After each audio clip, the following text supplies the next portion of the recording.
ওদেরকে এড়িয়ে চলেন ভদ্রতার সাথে, কাটিসি অবলম্বন করেন। সাবিলি সাবিলি সাবিলুকা সাবিলু, তোমার রাস্তা তোমার, আমার রাস্তা। গালিগালাজ করে। হে নবী ধৈর্য ধারণ করুন। ওয়াদারনি ওয়াল মুকাদ্দিবিনা উলিন নি'মাতি ওয়া মাহহিলহুম কালিলা। কি সুন্দর কথা। ওদেরকেও ছাইরা দেন, আমারও ছাইরা দেন।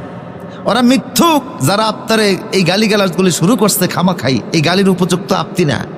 আজকে দিনের কথা বলার কারণে আপনারা গালি দিচ্ছে, এই গালি শোনার উপযুক্ত ব্যক্তি আপনি না। দেখ, আপত্তি নাই, ধৈর্য ধরেন। আর এই মিথ্যুকদেরকে আমার জন্য ছেড়ে দেন, আমি আরও ছেড়ে দেন, এদেরকেও ছেড়ে দেন। সুবহানাল্লাহ বলেন। আল্লাহ কি কয়? আমারে ছাইরা দেন। বুঝেন না কথা?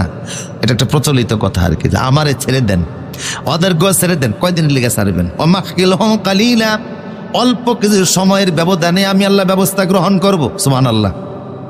ওরা মিথ্যা বলে, ওদেরকে আল্লাহ মিথ্যাবাদী বললেন, কারণ মিথ্যা হলো শিরকের সমপর্যায়ের গুনাহ। মিথ্যা কিন্তু মারাত্মক গুনাহ। ওদেরকে অনেক নাজ নেয়ামত দিলাম, সেই নাজ নেয়ামতগুলি পাইয়া ইসলামের পক্ষে আসা উচিত ছিল, সেটা না হইয়া তারা নিজেরা নবীরে অস্বীকার করে। নবী মিথ্যুকদেরকে আপনি ছেড়ে দেন, মিথ্যা শিরকের পর্যায়ের গুনাহ।